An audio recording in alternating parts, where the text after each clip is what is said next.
और मुजम्मिल के बाद टेरर लेडी शाहीन की नई साजिश का खुलासा हुआ है। फर्जी पते पर शाहीन का सिम कार्ड आया था।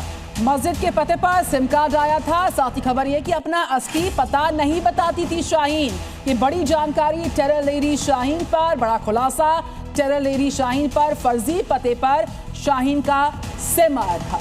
तो ये वही शाहीन है जिन पर आरोप है कि वो महिला विंग जैश की तैयार कर रही थी। इसी के साथ मसूद अजहर की बहन से लगातार संपर्क में थी। और आइए अब आपको सारी डिटेल्स हम ग्राफिक्स के माध्यम से दिखाते हैं। फर्जी जिस तरीके से ये पूरा मामला सामने आया, शाहीन को लेकर हमने एक बड़ा खुलासा किया और फर्जी पते पर शाहीन का जो मोबाइल नंबर है वो था। टेरर लेडी पर, शाहीन पर ये बड़े खुलासे जी न्यूज़ फ्लैश कर रहा है। और देखिए इसी नंबर पर सबसे ज्यादा बार कांटेक्ट किया जा रहा था। मस्जिद का पता, लेकिन सिम कार्ड किसके नाम पर? लेडी शाहीन के नाम पर, टेरर लेडी के नाम पर। और मस्जिद का पता लिखकर वो अपना टेरर नेटवर्क चला रही थी। तो टेरर लेडी पर अगला खुलासा अल फलाह यूनिवर्सिटी को लेकर। देखिए अल फलाह यूनिवर्सिटी में ये रहा करती थी। पिता के घर का स्थायी पता नहीं था इसमें। और दस्तावेज में भाई परवेज अंसारी का पता था, जो कि लखनऊ की इंटीग्रल यूनिवर्सिटी में था। यानी आप समझिए कि एक नहीं, दो नहीं, कई झूठ, कई साजिश है। तो टेरर लेडी के तमाम खुलासे जी न्यूज़ कर रहा है और हम आपको बाकायदा ग्राफिक्स के माध्यम से वो सारे खुलासे दिखा रहे हैं, बता रहे हैं, चाहे फर्जी पते की बात हो।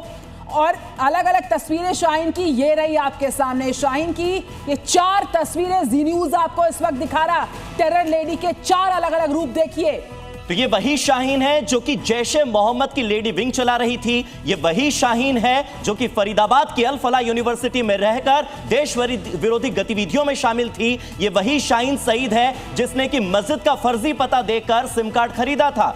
शाहीन की ये तस्वीर हम आपको दिखा रहे हैं, लाल घेरे में और हरे घेरे में आप जिसे देख रहे हैं वो शाहीन है। अब ग्राफिक के जरिए समझिए कि शाहीन का थाईलैंड कनेक्शन क्या है। तो देखिए आप, ट्रैवल हिस्ट्री से एक खुलासा हुआ जो उसका पूरा थाईलैंड कनेक्शन है, उसकी डिटेल जी न्यूज़ आपको दे रहा है। हम टेरर लेडी शाहीन की बात कर रहे हैं। कानपुर में नौकरी उस बाकायदा छोड़ देती है। साल 2013 में थाईलैंड पहुंची थी। इसका थाई कनेक्शन है जो जी न्यूज़ आपको बता रहा। तो ट्रैवल हिस्ट्री से यह खुलासा हुआ है 2013 में वो थाईलैंड गई थी। इससे पहले सूचना यह भी मिली थी कि वो दुबई में भी 2 साल तक काम कर चुकी है। क्या हैंडलर से वो मुलाकात करती थी? क्या यात्रा का मकसद आतंकी मकसद था? थाईलैंड में शाहीन किस किस से मिलती थी? ये वो बड़े सवाल हैं जो कि शाहीन के थाईलैंड कनेक्शन के बाद उठ रहे हैं। उसके टेरर नेटवर्क का भंडाफोड़ अब थाईलैंड से भी हो सकता है। तो पहले दुबई और उसके बाद अब शाहीन का ये थाईलैंड कनेक्शन। तो पहला पड़ाव दुबई रहा, दूसरा थाईलैंड कनेक्शन सामने आया। और ये तस्वीरें भी जी न्यूज़ आपको दिखा रहा है। हमने टेरर लेडी की अलग अलग तस्वीरें भी जी न्यूज़ पर आपको दिखाई है। There has been a lot of debate.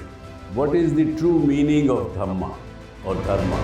आत्मा और परमात्मा के बीच सनातन सेवा का संबंध कायम रहेगा, इसी को कहते हैं सनातन धर्म। Whenever you believe in something, your belief system that works and then the nature helps. Things may change in my life, but this relation will never change and no power can hinder. Why God fear?